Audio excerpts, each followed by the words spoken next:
Toate nenorocirile care sunt, mi se datorează lui 13. În 2009, soțul meu nu a mai fost așa, copiii mei au rămas fără servici. Eu mi-am incendiat, mama s-a îmbolnăvit, mi-a incendiat magazinul, a ars. Am dat peste un copil care i-a rupt piciorul, nu din vina mea, el a trecut aiurea. M-a răsturnat cu mașina, toate în 2009 până în iunie mi s-a întâmplat. Păi mi-am adus aminte de 13, că e ghinion. Și vreau să spun ce a însemnat 2009 pentru mine. Deci ce mi s-a întâmplat în câteva luni, putea să mi se întâmple toată viața, nu mi s-a întâmplat. E clar? Deci asta înțeleg eu prin 13, ghinion.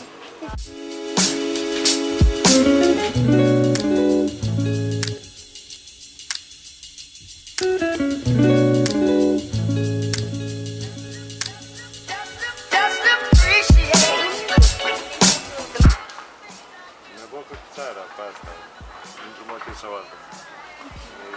Îmi place că e cu lacăte. Și în spatele lacului flori vechi. Și dacă mă văd pe poveste, cred că garajul maică-mea de când eram mic. Și vai băla când scoteam bicicleta, primăvara. Și pe punea în loc fără să folosesc toamnă. Asta-i?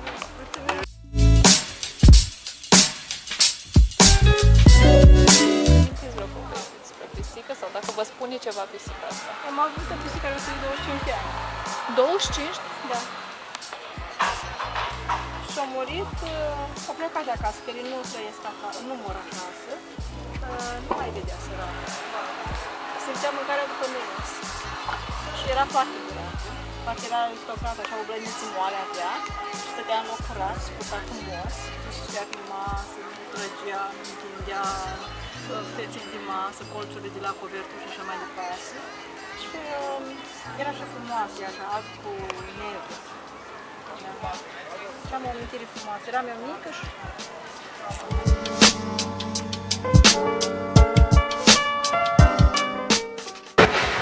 Care e povestea care ți-a evocă? Băi, e vorba despre un om, mă rog, care și-a luat o mașină, acum mult timp în urmă.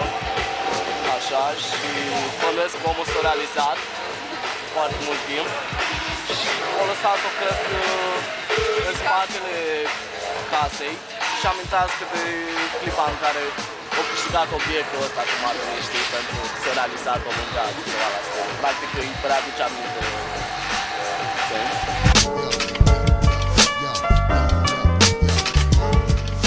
Spui să se vă povestea ei, unde a ales să fie? Un accident de mașină. Cum? Un accident de mașină, probabil o familie. Accident de mașină? Probabil o familie. Care a trecut într-un accident? Da. Pe o stradă și când au zis că era o pădure. Și a murit copilul. Da. Nu poveste, părinții au fost foarte feriți. Au lăsat mașina aici ca să-și amintească de copilul lor, de accidentul lor, acel accident. Pentru mine inspiră o amintire pentru oamenii care au luptat în al doilea război mondial sau la Revoluția României. O amintire pentru ce au luptat ei pentru libertate. Pentru propria lor liberă exprimare. Și o amintire a acelui moment pentru ce au luptat ei.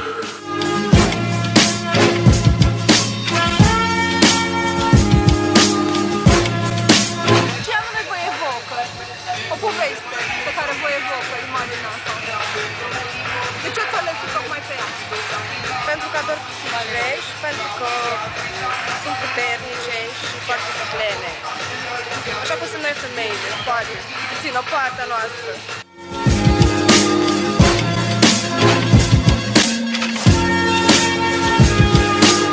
Eu m-am regăsit în toată vederea asta pentru că îmi oferă cumva inspirație. Eu, în mod normal, scriu poezie, obișnuiesc să scriu poezie și proză. Nu e cine știe ce, dar mă simt bine și când am văzut asta, parcă mi-am creat așa un spațiu al meu și deja parcă mă pregăteam să scriu ceva pentru jurnalul meu.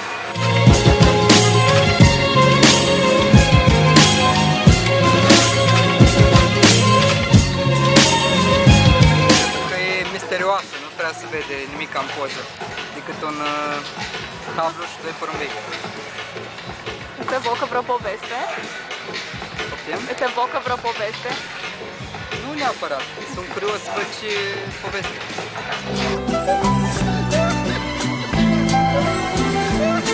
He's back! God only knows what he looks like under that mask, but he is back! Ce îți evocă? Liniște. Liniște. Poate un vis. Mai mult. Pentru o căsuță viitoare. De ce nu? De ce nu? Poate mai puțin gratiile de la geam, asta e clar. Dar în rest e foarte frumos, mai ales geamul de la ușă, care e rotund, e foarte frumos.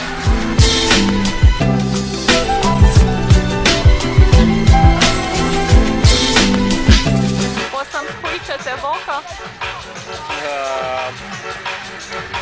Ce evocă, nu știu, obstacole. Obstacole peste care treci, nu știu, asta îmi vine acum.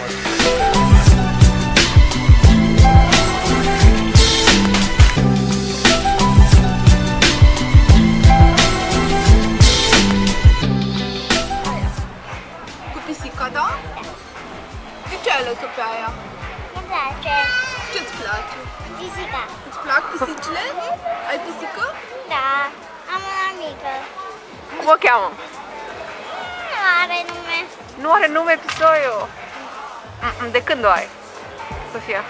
Mi-a adus-o tata. Ce-ți place la pisica ta?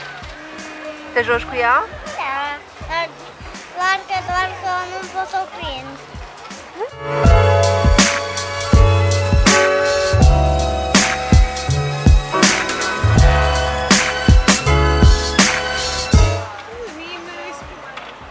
M-a atras mai mult vizual, vreau să zic. Și parcă e o căsuță cu noroc, deși scrie 13. Asta mi s-a părut ciudat.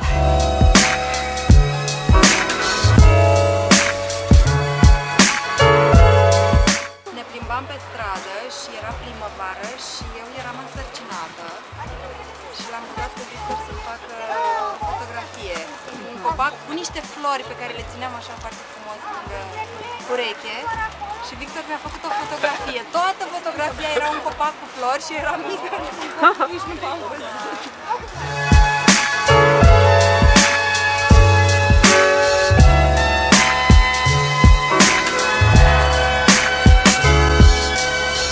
Am mai căutat poze cu ea și o să le pun într-o prezentare și am găsit o poză de genul ăsta, chiar asta.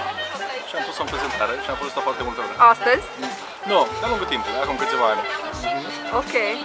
Asta cred că e partea veche, nedescoperită a orașului. În momentul în care ajungi în diferite locații, fie că-s vers sau alte culori, atunci poți să descoperi anumite locuri din ea și care să-ți creeze sentimente noi sau să aducă amintiri, poate din copilărie, să spunem. Dar e partea nedescoperită încă, chiar dacă are o ușă, ea poate fi deschisă și poți să ajungi să descoperi tainele Iașii.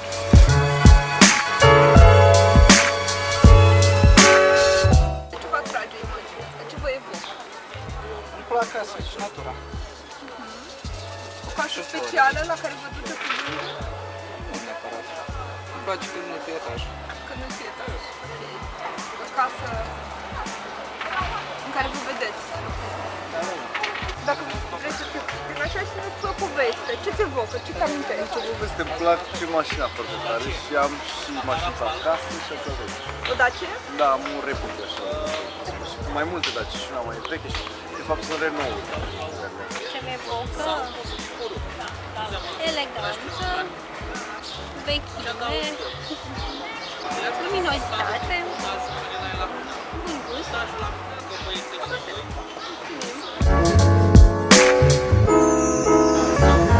Îți amintește de ceva? Sau? Medalul bunicul meu. Ceva frumos. Bravo.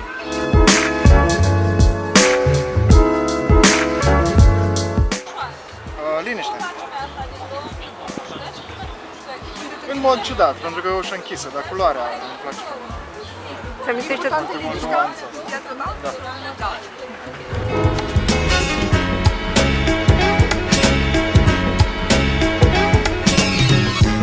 Loialitate, fidelitate, păsările își fac parteneri pe viață și asta spune mult despre felul lor de a trăi în lumea asta. Și așa ar trebui să facem și noi, deși nu suntem monogami, dar partenerii de viață nu au nicio legătură cu monogamia. Ok, mulțumesc! Ați ales pentru că nu am timp să citesc. Ok. Și tu de ce ai ales? Că e culoarea mea care mă definește.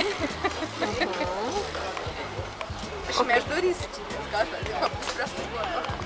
Ok, mulțumim! Am ales-o pentru că îmi evocă ceva sentimente foarte plăcute, adică mi se pare că e un fel de urbanism al nostalgiei și inclusiv grădinarul cred că e foarte implicat în chestia asta, adică pare un fel de grădină plângătoare și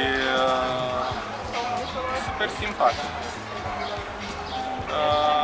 Ne arăți puțin imaginea? Sigur. În plus și casa cred că intră la aceeași categorie, adică se vede că nu e cineva probabil la a doua sau la a treia vârstă, adică nu e foarte curajos în culori vis-a-vis de pereți, uși, tâmplărie. Și grădina cam la fel, e conservatoare și super nostalgică. Dar nostalgia asta e probabil cea care îmi place. Ce ți evocă? Unde te duce? Mi-a atras atenția că îmi place tipul ăsta de floare, pentru că îl am în grădină în prezent și mi-aduce aminte de fapt de Constanz din Germania, unde am stat un an și erau foarte multe flori în acestea și anul acela a fost foarte frumos. Iar căsuța din spate, oricum îmi place fereastra aia verde. Și îmi dă așa un sentiment de liniște, de familiar, cam asta. Păi mă gândesc, tot mașinuța asta, foarte veche, îmi imaginez că, nu știu, mă duce cu gândul fix la citatul la Where there's the will, there's the way. Cred că natura ar vrea de fapt să conducă și nu mașina sau șoferul. Așa că acest șofer drăguț și-a donat mașina naturii și a lăsat-o să-și facă de cap. Cred că sunt niște flori desunătoare aici, adică avem și claxon pentru mașină. Galben, da. Și au apărut flori galben pentru că mașina e galbenă, vezi? Natura s-a adaptat. E de fapt o mașină camuflată într-un colț de natură. Vezi? Da, când eram eu mică, acum 7 ani, ajunsesem în Norvegia pe un vârf de munte, unde mă rătăcisem și la un moment dat am găsit un platou în care am găsit o mașină de felul ăsta, abandonată acolo și ne-a prins super bine pentru că a început să, bineînțeles, ploaia. Pe lângă faptul că ne-am adăpostit în ea, a fost super mișto pentru că ne-am amintit toate poveștile de groază alea cu Christine și de Stephen King. Și a fost probabil cea mai frumoasă noapte în condițiile în care ne rătăcisem. Și culmea că tot mașina asta ne-a ajutat să ne dăm seama și pe unde am putea coborî, pentru că pe unde a urcat în antichitate o mașină, cu siguranță exista și un drum pe care pe care am putut ajunge acolo. Librărie, biblioteca părinților. Da. Tăi și ai mei au cărți din astea. Nu mi-aduce aminte de biblioteca al bunica, că ea avea toate volumele, pur și simplu le luam, nu le citeam niciodată, pur și simplu le luam și le răsfoiam așa, pentru că toate erau colorate drăguț, asta era singura chestie care îmi plăcea de acolo. Dar pur și simplu erau colorați și le schimbam ordinea, așa se supăra că schimbam ordinea, pur și simplu, de asta mi-au să aminte acum. Vrem să ne gândim? Nu vreau să mă gândesc, uite, alege poarta aia. Don't damn. Ok, vreți poarta? Da, vreau poarta. Ce vă evocă? Invers. Așa. E durnetă. E așa dacă vreau eu să fiu așa. Am ales poarta pentru că dă seața de Hansel și Gretel, ca și cum ești în pădure, mergi. Da, dai de poartă. De ce slux? Nu, și te gândești în spatele ei, nu? Și bine să sari un gard ca să ajungi în spatele porții, ca să vezi ce... Sau deschis poarta, Dar nu poți deschis poarta care lacăt. De ce îți pune poarta aia? Nice, scrie. Oh, come on, come on. Ce să-mi spune? Vede. Așa. Ok. Come on. Be creative like that. Dar nu poți fi doar așa de simplu. I don't know. That's not a question. Pentru că e ca natura. Da. Pentru că... Are film. Bun, deci mă uit la toate cărțile noastre poștale și la toate aș spune câte ceva. Dacă o să am timp, o să scriu un cuvânt pentru fiecare în carnețelul meu și după aia îl povestesc cu voi. Deci am ales-o pe asta. Nu că știu povestea ei, dar visez să intru în proiectul vostru și să continuăm povestea asta împreună. Dacă îmi găsiți toate dacile care zac așa și după aia eu vă spun ce facem împreună. Ok. Pentru că mi-am gândit de bunica mea, tocmai astăzi am fost la un eveniment în familie, a făcut față de zi. Și așa, cam așa arată curtea ei. Arăta mai când eram eu mai mică.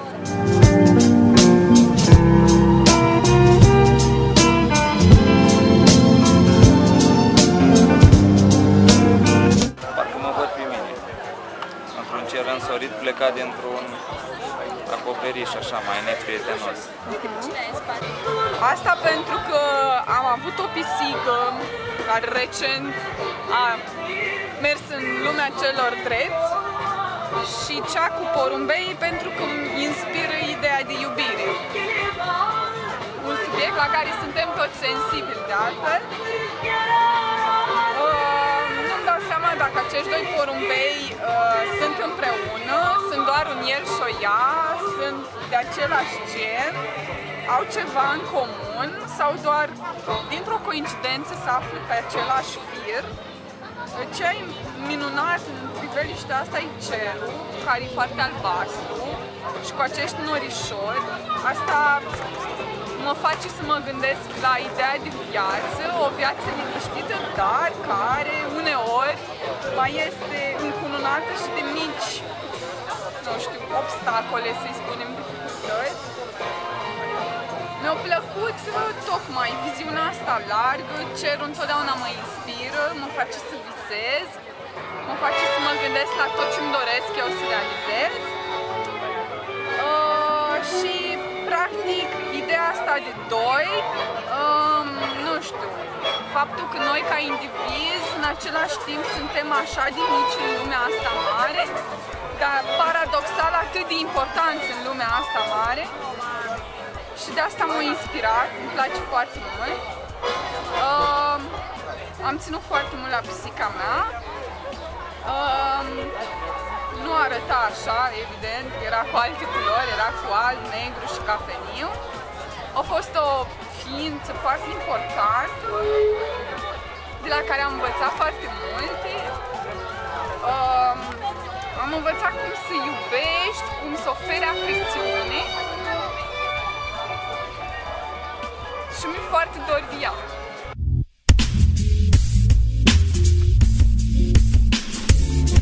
Mi-amintește de când eram studentă, acum ceva timp, și mă plimbam cu iubitul meu de atunci pe niște străzi extrem de romantice. În Iași, da? Da, din Iași. Mi stăteam la casă undeva și ajungeam tot timpul într-o zonă din asta foarte verde, mi stăteam la bloc. Era mai greu de jucat în grădină. Și așa îmi trezește niște amintiri foarte romantice și așa un aer nostalgic al Iașului de atunci, care nu mai seamănă deloc cu Iașul de atunci.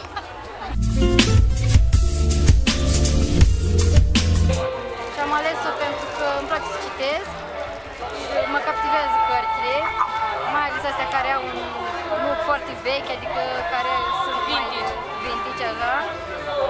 Și îmi plac, adică nu știu, mă captivează promovează lumea cărților și toate astea.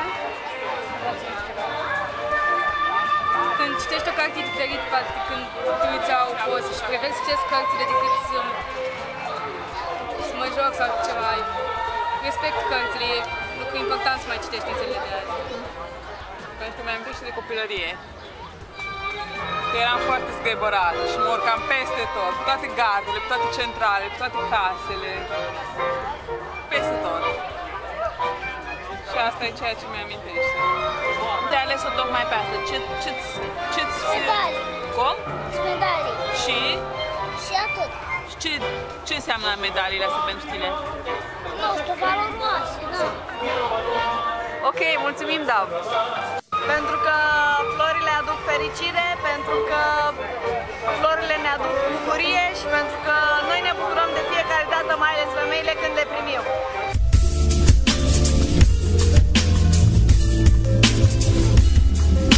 So, why the cat? It's already recently a story. That's fine. Okay. Some weeks ago, we found a little cat in the stairs for going to La Baza, underground and everything. And we found a little cat, baby cat, something like 3 months. And we are a little bit drunk, so we decided to keep the cat. And now he lives with us in our flat. And yesterday is a little bit sick, but now it's okay. He plays this morning and everything. So, yeah. Great. And maybe this cat going to in the future. In the future? Travel. Maybe, we don't know. In France with you? Not in France, but maybe in Italy. Okay. We don't know for the moment. We try to find a place or something like this. Okay. But he gives us a lot of enjoyment I bet. happiness in the flat. Yes. Okay, thank you. Thank you for That's the it. Romanian cat. Yes, thank you. And the name of this cat is Asha. Asha? Yeah. Like it had some marbles in my mouth, but the stones turned pressed when they all came out. On the street, the deep thought that can never be bought. Body rock, don't stop, bebop, the hip hop. În primul rând mi-a tras atenția calul și culorile folosite în ilustrație, negru și roșu. Mi-a tras atenția că am văzut foarte bine conturat chestia asta, contrastul roșu-negru și chestia de obstacol și putere și așa, trebuie să fac o poveste din toate astea.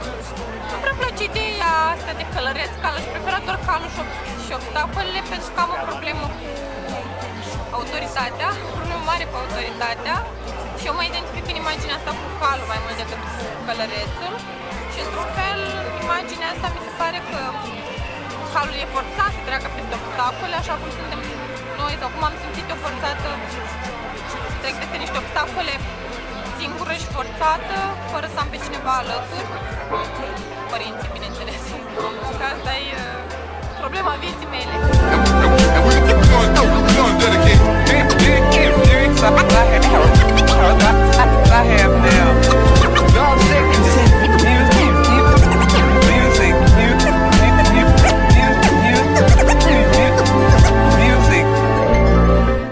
Mi-am ales poza cu pisica pentru că mi-aduce aminte de pisica mea, pe care am adoptat-o de pe stradă. Cum o cheamă?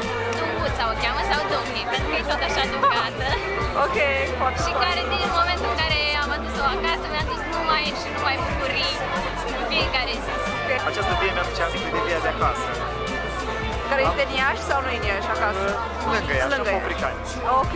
Been quite savory, crepe on the balcony, verbal alchemy, pure magic when she touches me. I read that love is kind, but it's also blind. Of any style you profess, would you? Uitându-mă la aceste medalii, mi-aduce aminte de războiul mondial și de veteranii de război. Trăind foarte mult în orașul ăsta, e o lume care oarecum s-a schimbat foarte mult față de cum era acum câțiva ani. Și am descoperit o terasă foarte interesantă pe Copou, unde media de vârstă era undeva la 60 de ani plus. Erau doar oameni care au trecut prin diverse chestii și aveau niște povești foarte interesante. Unul dintre ei mi-a povestit că făcea parte din garda personală a lui Ceaușescu și la ce chestii groaznice mi-a povestit acolo, am rămas mai mult decât impresionat. De asta am ales această carte pe așa. Ok, mulțumim! Îmi place Iași foarte mult. De ce? Ești născut aici sau ce te leagă de ea? Sunt născut aici, dar cumva găsesc o legătură cu orașul. Partea veche. Partea? Partea veche. Partea veche. Ce te leagă de partea veche? Cred că frumusețea lui. Nu știu, încerc să mă imaginez cum era pe vremuri. Și asta îmi place foarte mult, mă obsedează. Care e legătura cu tine, personal? Adică cum? De ce crezi că te-ai interesat atât de mult partea asta veche? Da, nu mi-am pus întrebarea. Dar te evocă o poveste? Te evocă vreo poveste? Ceva personal? Sunt milioni de povești. Ne zici una? Am... Câteodată îmi imaginez că merg pe stradă, de exemplu prin Piața Unirii, care nu mai arată ca înainte de război, și închid ochii și imaginez că trec prin Piața Unirii de acum 80 de ani. Și imaginez că trec printre trăsuri, printre clădiri care nu mai există, printre tot felul de magazine. Imaginez oamenii că sunt îmbrăcați ca în perioada interbelică. Ce-ți place cel mai mult din perioada aia, de acum 80 de ani?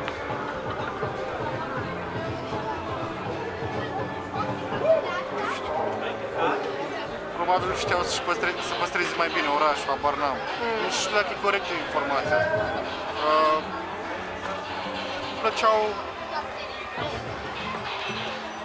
Nu știu, câteodată parcă simți și mirosul ăla al Iașului, de care spune toată lumea. Acum, în prezent, parcă s-a dus stilul și tot în modă, în absolut orice și pe vremea parcă era totul liniar. De multe m-am gândit cum pot să fac o sumă culturală și istorică a lumii. Și de asta am colecționat, de până am fost insigne și medalii și magneți de frigider, tot felul de lucruri. Și dar nu am reușit să le aduc pe toate la un loc. Colecția asta m-a impresionat în faptul că toate sunt asemănătoare. Și toate spun o poveste aparte despre locurile de unde provin și despre tipul din care provine fiecare medalie. Dar fiind asemănătoare, creează un tot unitar. Deci eu n-am putut să fac colecționând lucruri diferite și adunându-le într-un loc. Și asta m-a primit foarte, foarte mult la imaginea asta. Asta mie, de exemplu, mi-amintește de copilărie. Asta mie înseamnă copilăria mea. Cred că mi-aduce aminte foarte mult de perioada facultății și de cum arăta atunci o parte din popor.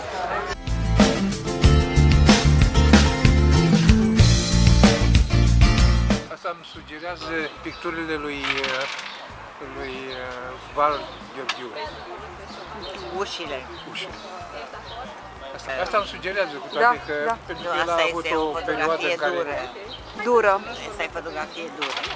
În care el a avut o perioadă încât picta uși mai deosebite vechi din Iași. Și a avut o expoziție numai cu ușile lui, super. Da. Super. Și a fost o perioadă foarte bună. Am să vă recit o poezie legată. Te-am căutat unde era de așteptat.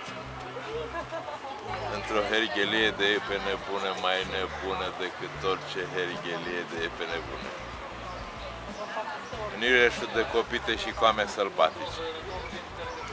Vino, iubito, și călărește în roibul, calul căilor spre rai.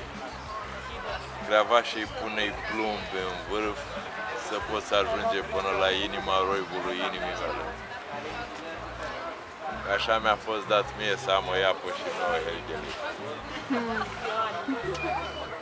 Eu mi-amintesc de bunica mea că mereu trebuia să lipească hornul, că mereu ploua, când erau ploi mai de durată și iarăși făcea lut, era o procedură, iar se urca, iar îl lipea și în fiecare an hornul era înnoit, să zic așa.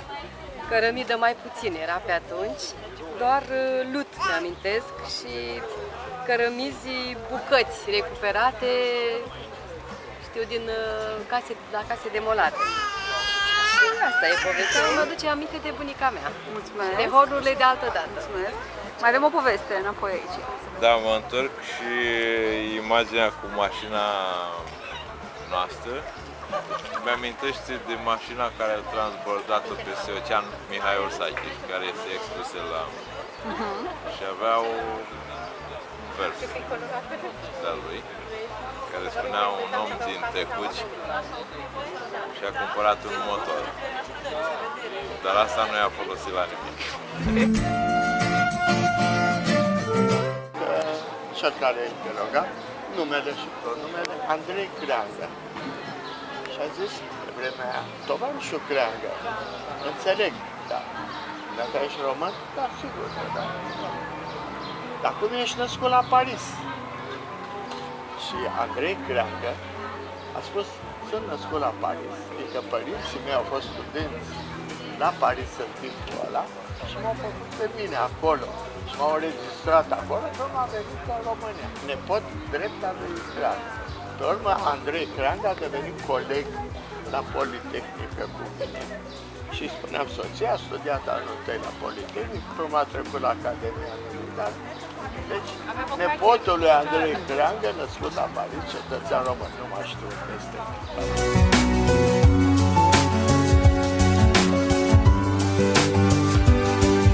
Am ales pe aceasta pentru că îmi place. Ai pisică sau de ce? Nu, pentru că îmi plac pisicile. Despre o poveste cu pisică? Ai o poveste cu pisică? Inventată? Nu, o poveste cu te-ai jucat cu o pisică. Ultima dată nu te-ai jucat cu o pisică. Păi nu m-am jucat. Când? M-am jucat numai cu căței. Și ai vrea să te joci cu pisici? Da, da, sunt cam sperioase. Dar nu te strâmba. Sunt sperioase pisicile? Da. Era o fetiță care avea bujorii roz ca niște flori. Fetița s-a dus într-o pădure și a văzut niște floricele. Era o zână. I-a spus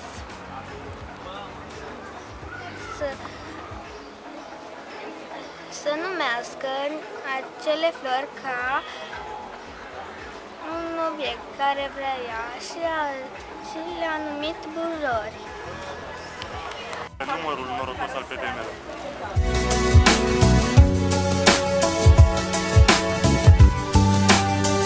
Mi-aduce aminte de acoperișul de acasă de la mine.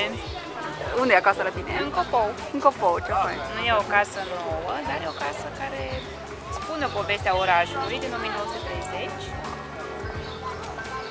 Cam așa arată acoperișul. Întotdeauna am crezut că am fost o pisică într-o viață anterioară. Așa, pisica asta are ochi albaștri. Întotdeauna mi-am dorit să am ochi albaștri. Și mai cred că am fost și în Japonia, deci cred că mi se potrivește. Îmi place cum arată, cum e cuprinsă de și ia locul, natura. Când nu mai... Când omul părăsește locul, natura și arată fain, și galbenul ăsta așa, în verde, îmi place.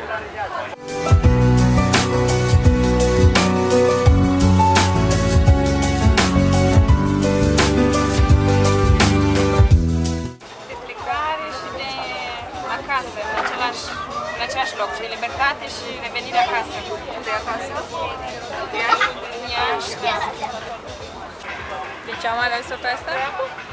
Da, mi-aduce aminte de Piața Unirii și porumbei care au fost și pe vremea lui Ceaușescu și acum și or să tot fie, indiferent ce modificări or să apară. Ce înseamnă porumbei?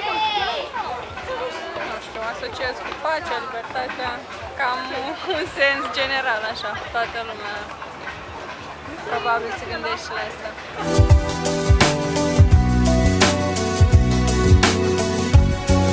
Mi amintește de poarta unde jucam băieții toată ziua fotbal. Cred că 14 ori pe zi, în fiecare zi.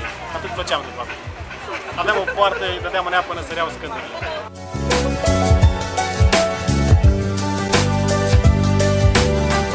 Când eram mică, toată lumea a fost foarte pasionată de științele exacte și de fotografie, mai mult de partea tehnică și eu eram pe partea artistică. Și pentru că nu știam să folosesc aparatul foto, că era foarte complicat pe atunci, ridicam mâinile ce să facă poze și în general erau flori și chiar flori din astea, știi, foarte mari și bogate. Și atunci, cam ăsta e începutul fotografiei, mă rog, istoriei fotografiei mele. Este de gen. În primul rând, am făcut liceul la Ibrăile anul Făcău. Eu locuind în Podul Roș, treceam de foarte multe ori spre casă prin Râpa Galbenă, spre gară și spre Podul Roș. În al doilea rând, Râpa Galbenă face parte din partea istorică a Iașului, din zona istorică veche, care s-a păstrat până în acest moment și sperăm pe mai departe. Fiind pasionat de istorie, m-a interesat și istoricul zonei și mă bucur că avem încă părți ale Iașului vechi, pe care sper să le prindă și nepoții și următoarele generații. Am ales o imagine cu un tramvai. Cred că este un simbol care ține foarte mult de orașul Iași. Tramvaiul mă duce peste tot unde am nevoie, la serviciu, acasă, în vizită la prietenele mele cele mai dragi, la Filarmonică, un loc de care sunt foarte legată. Este un loc unde toată lumea se întâlnește cu toată lumea. Oamenii în toate mediile sociale, unii mai plăcuți, alții nu prea, dar în general mi-a asigurat experiențe foarte bune.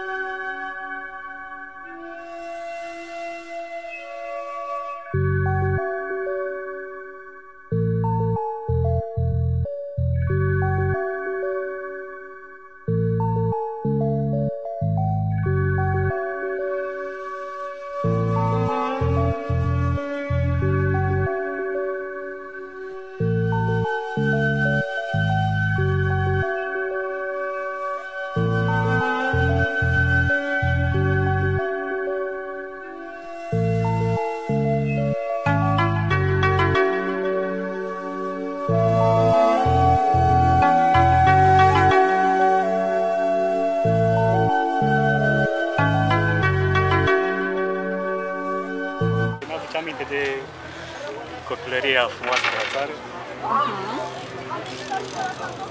Cam așa semăna și casa bunicilor, numai că era pe fond albastru. Și au fost momente foarte fericite.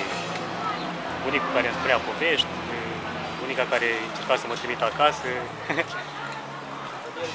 Și pe lângă asta, verișorii care veneau fiecare vacanță și coinoream casa asta. E clar că sunt atrasă de culoarea roșie, pentru că e culoarea mea preferată. Și acum observ că e o cutie poștală. Prima dată n-am văzut că e o cutie poștală. Culorile și medaliile în general, da. Și povestea e destul de tristă, nu cred că trebuie să intru în detalii. Dă-mi așa un hint despre ce e povestea. Cel mai trist lucru în viață, moartea, în chinuri. Ok. Da.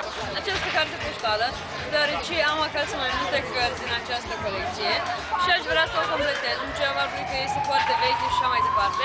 Și am căutat în mai multe unde se țin cărți.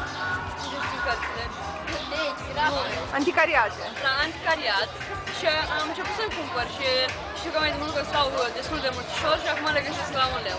Și de asta am ales aceasta. So one time I was up in the tramway and I take a ticket. I have to say here. And I take a ticket and when I put it in the machine, the code wasn't right in the ticket. And I don't have too much luck. And how we call the man that? Controller. He come and I was thinking French. That's fine. And he told me that I didn't pay, and it was like my first time in my life that the controller take me without a ticket. And I could pay like 45 and I didn't. So it was my first time that I go to the tramway and my first time that I was taken by the controller. What happened? He told me to give my name, I didn't give, and he told me to pay, I didn't pay, and I go home.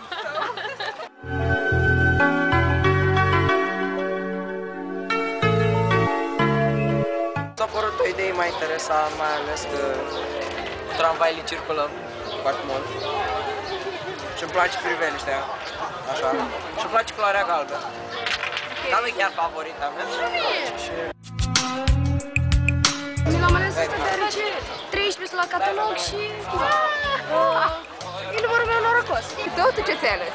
Asta se vede că e o ușă de graj și îmi place verdele. Știți de ce vreau Dacia? Că e cea mai religioasă mașină, pentru că când intru în depășire spun Doamne ajută să ies ok, știi? Și când ieși spui Doamne ferește. Nu spun Doamne ferește niciodată, știi? Și când mă opresc la stop, când pun frână la semafor, spun Doamne, nu te opri, Doamne ferește să oprească motorul, aveai dreptate.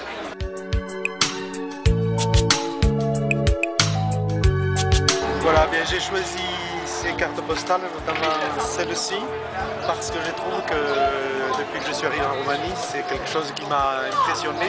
C'est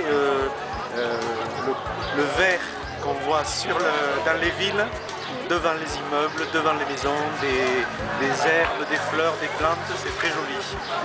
Ça m'a beaucoup plu de tous les côtés. Il y a les voitures au milieu, mais il y a aussi entre les voitures et les immeubles ou les maisons, des jardins, des fleurs, ça c'est très très beau. Oui. Voilà, donc c'est ce qui m'a le plus touché. Oui.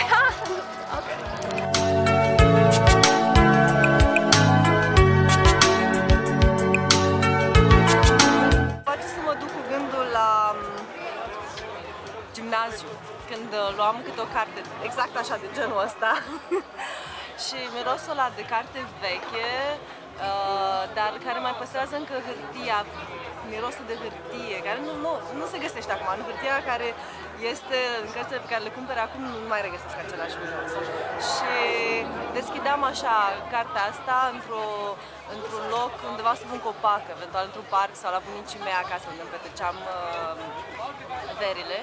Și pătrundeai pur și simplu călătoream cu cartea, cu povestea, cu personajele și stăteam la bunicii mei, satul Vlăden Deal, Comuna Frumușica, județul Botoșani, dar eram peste tot. Și mi-am mai ales-o pentru că acum 4 săptămâni, o lună să zicem, eram în Mexic și un moment deosebit pentru mine pe care n-am crezut că să-l trăiesc acolo, am intrat într-un loc în care era o bibliotecă cu cărți cam așa. Bine, cu titlurile în spaniolă și pur și simplu mirosul ăla de carte veche mi-a adus lacrimi în ochi pentru că a adus atât de mult în senzație, în mâini, în corp, senzația aia de adolescentă, chiar nu știu, preadolescentă care visează să călătorească și care se visează în alte locuri și eram într-un alt loc, eram într-un oraș făcut în stilul colonial, eram într-un loc în care oamenii erau așa de diferiți față de mine și pur și simplu era un moment în care se uneau totul. Asta e.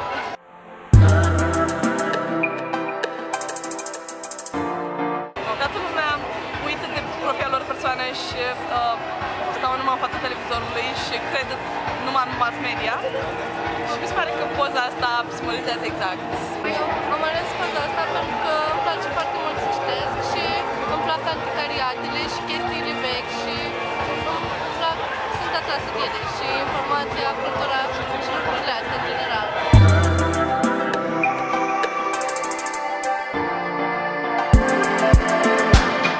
Stenselul ăsta mă face să mă gândesc nu neapărat la el, ci la ideea de stensel, pe care probabil că, nu știu, am lucrat așa în primii ani de facultate și îmi trezește așa niște amintiri foarte plăcute. Acum probabil s-au mai înmulțit în Iași, dar mă bucur să văd că tradiția continuă.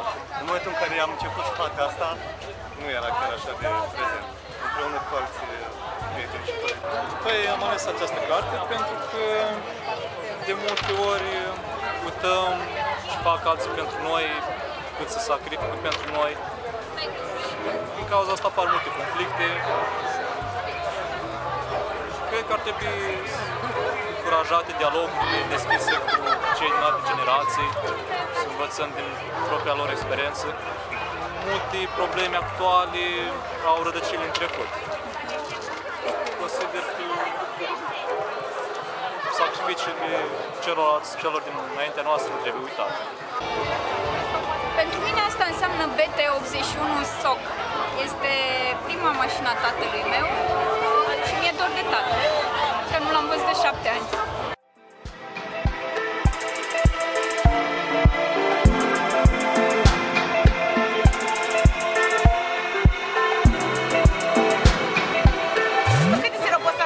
Am ales-o pentru simplu fapt că mi inspiră ideea de teamwork și mă caracterizează foarte bine.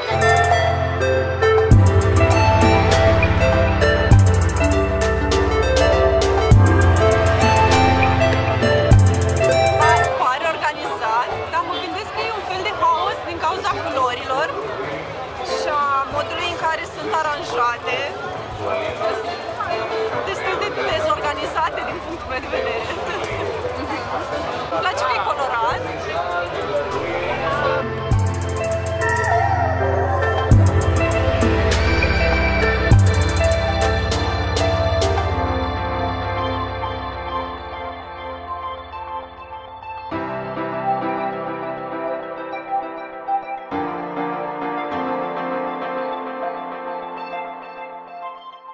Pentru că astăzi suntem în 13 și pentru că mai ales vine 13 și eu nu consider că acest număr aduce ghinion, ba din contră, aduce mult noroc.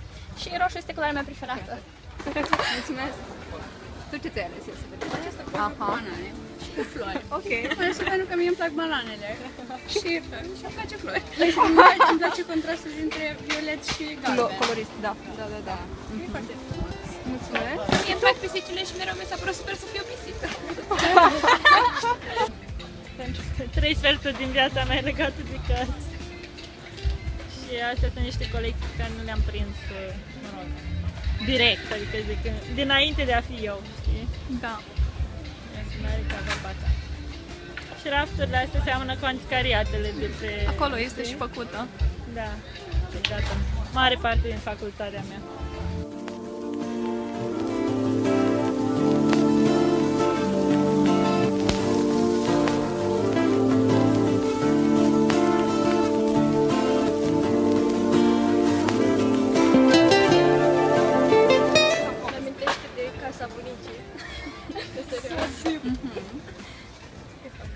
Sunt Iași? Sunt afară Iași. Sunt afară Iași. Dar tot în județ Iași. Da. Ok, mulțumim. Păi, mie îmi plac chestiile vintage, grunge și floricel roz. Ei. Păi, cred că mă gândesc la bunici. Asta-i. Bunicul meu avea colecții de medalii. Bunicul tău? Da. În vremea celui de-al doilea război mondial și era foarte pasionat când era mai mic și când de fiecare dată când vedeam, mi-am dorit și eu să fiu îmbrăcată militar și să am și eu tot felul de medalii, da, cu onoare și cam asta e. Prima dată când a trebuit să merg cu tramvaiul, m-am urcat în el, însă m-am urcat în direcția opusă. Și am ajuns în Dancu, chiar dacă eu n-am absolut nicio treabă cu Dancu și da, nu știam ce se întâmplă, eram destul de mic și m-am cam speriat. Totuși acum e o poveste amuzantă că stau și mă gândesc la ea. Telecomenzile astea sunt de fapt circuitul internetului, telefonelor mobile și așa mai departe și noi toți suntem legați de chestia asta. Și făcând pozele astea, niciodată e infinită chestia asta. Și nu o să se termine niciodată circuitul ăsta și ramurile astea a tehnologiei.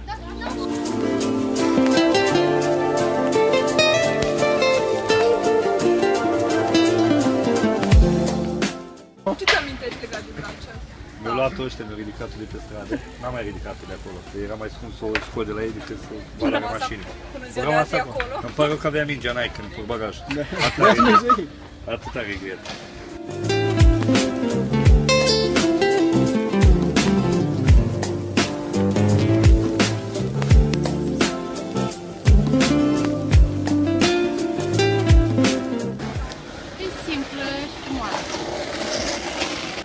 Monumentală cu cerul ăsta. porumbei sunt fain.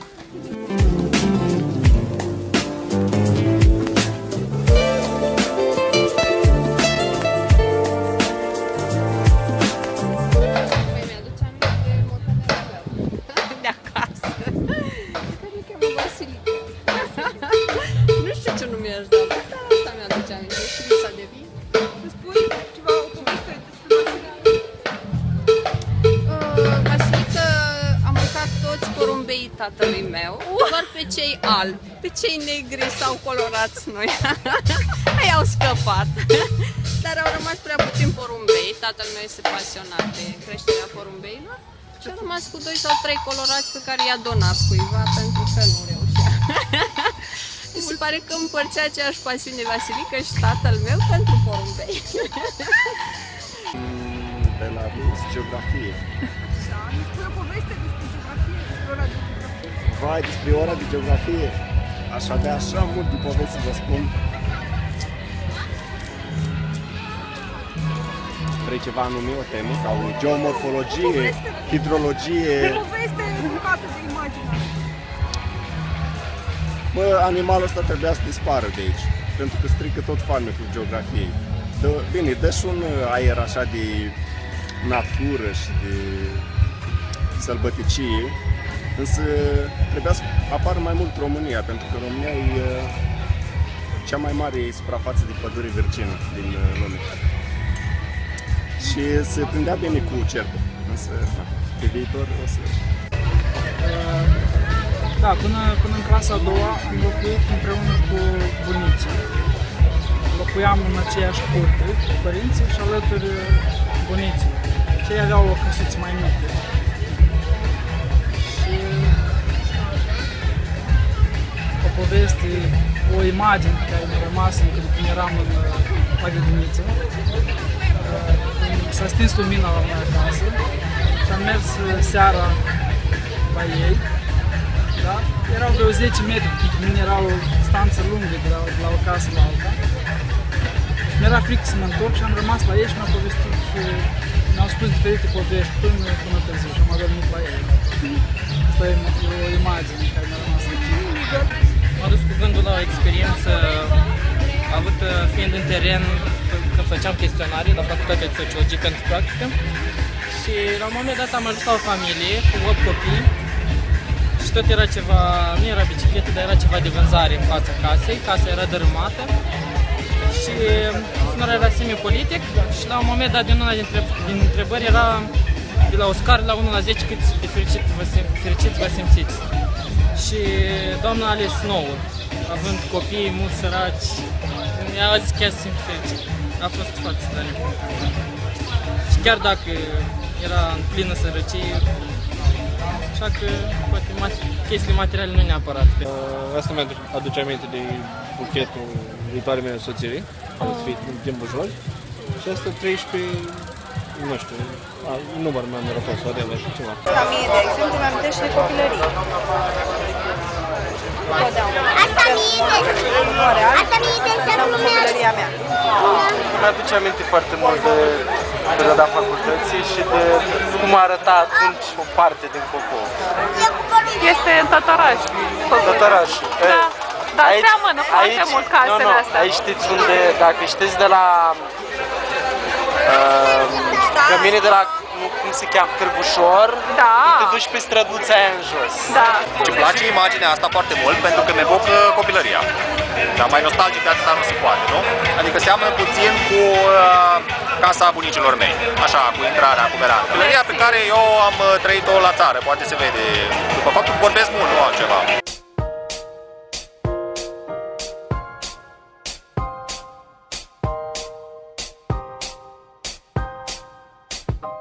Asta arată exact ca biblioteca bunicii mele, pe care o văd în fiecare weekend când merg la ea. Și mă întreb de multe ori ce face ea cu atâtea cărți, practic nu le mai citește. Dacă vrea să ne lase nouă, multe mi se par trecute. Bine, aici văd Goethe, văd niște chestii interesante. Eu văd, nu știu cum se numește, istorie, curaj, onoare, prietenie. Obișnuiam să vin aici când eram mic cu tatăl meu și am multe amintiri cu jupa galbenă și mi se pare cel mai interesant loc din Iași. Imaginea asta mi-a aduce aminte de copilărie și de casa bunicilor și când o privesc îmi vine în minte sau de fapt mă gândesc la faptul că vreau și eu să-mi construiesc o casă și să fie una tradițională și plină de copii.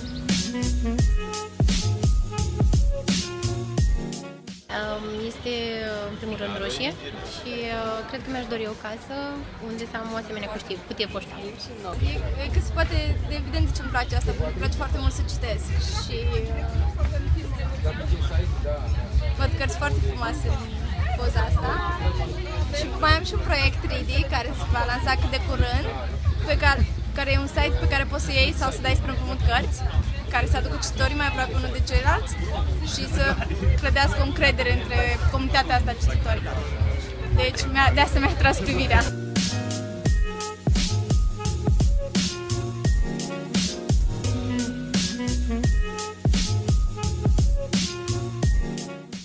Complicat asta cu de explicat de ce îți place o anumită imagine, e foarte complicat. Așa e. În primul rând,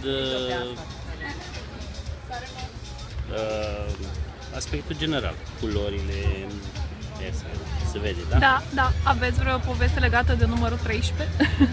Nu neapărat, dar nu sunt superstițios. 13 nu înseamnă ghinion. Poate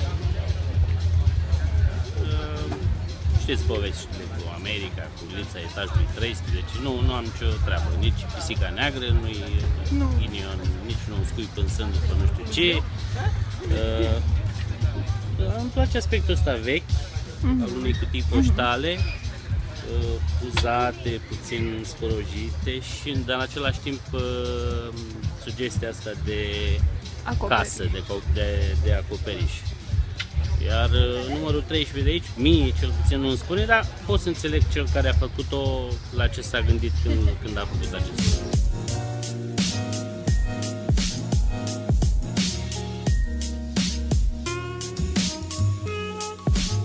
Asta mi-aduce aminte de buchetul viitoarei mele soții, care o să fie din Bujor. Și asta 13, nu știu, număr mi-am norocat, whatever, ceva.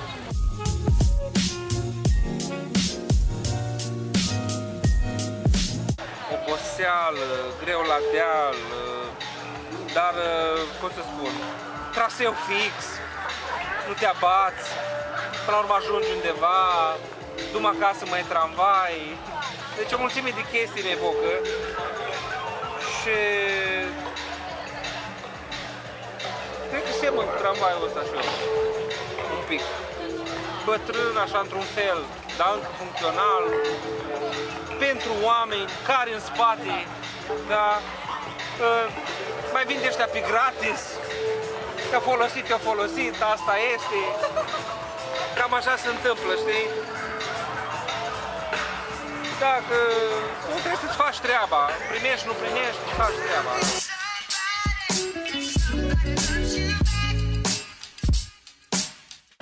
Chestia asta mi-amintește de grădina mea de la țară, de acasă, pentru că și ea era foarte crescută, aveam foarte multe plante de acolo și erau foarte abundente, știi?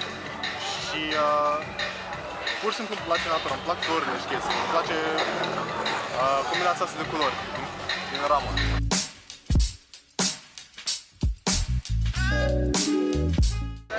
Mișcarea.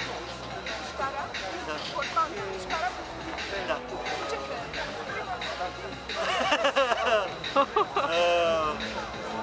Mișcarea, culoarea, contrastul,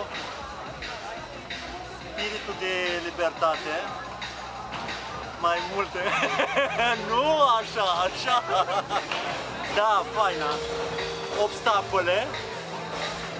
Cursa cu obstacole a vieții pe care vreau să o sar, așa, să o depășesc, un blocaj care vreau să sar chestia. Și asta în căutarea jumătății lipsă.